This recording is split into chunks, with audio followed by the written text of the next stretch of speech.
Au Liberté Living Lab, les résidents cherchent à résoudre des enjeux de société à grande échelle par la technologie. Et ils le font sur des sujets aussi importants et variés que l'emploi, l'éducation, la santé, la mobilité, bref, ils le font sur des sujets qui nous concernent tous au quotidien. Pour soutenir le développement d'entreprises qui sont aux frontières des chercheurs, de la start-up, de la grande entreprise, du secteur public, bref, pour inventer des formes d'entreprises qui n'existent pas encore, il va falloir repenser la finance, il va falloir repenser la façon dont on coopère, la façon dont on alloue le capital.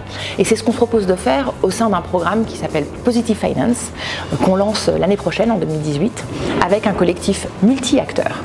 Et l'idée, c'est à la fois de travailler collectivement sur la vision, l'ambition, mais aussi sur des terrains d'expérimentation qu'on va pouvoir explorer ensemble. Une finance positive, pour moi, c'est une finance qui imbrique complètement l'impact positif qu'elle peut avoir sur nos sociétés, l'impact social et environnemental, et on va dire l'impact financier qu'elle peut avoir par rapport à ses propres investisseurs. C'est une finance où l'un est inséparable de l'autre. Aujourd'hui, dans l'asset management, quand on parle de RSE, on serait tenté de proposer des solutions thématiques ou de niche. Or, je pense qu'on peut vraiment aller un cran plus loin en faisant converger dans nos processus de gestion digital, innovation et RSE.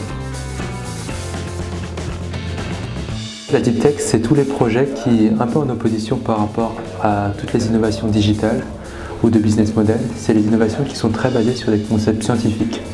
Donc des technologies qui sont de pointe très souvent. On parle d'intelligence artificielle, on parle de blockchain, on parle de CRISPR par exemple, de séquençage de génome. Donc c'est toutes les technos de pointe qui très souvent viennent de laboratoires et qui sont amenées à vraiment complètement changer l'industrie lors de l'implémentation. Et c'est des briques technologiques qui peuvent vraiment redéfinir des domaines en quelque sorte.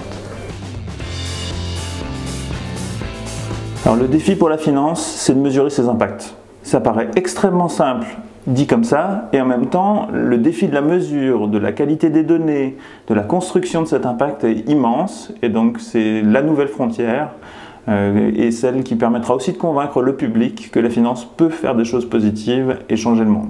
Nous sommes en pleine exploration, nous souhaitons maintenant accélérer nos projets, et c'est pour ça que nous allons rejoindre le collectif Positive Finance du Liberté Living Lab en 2018.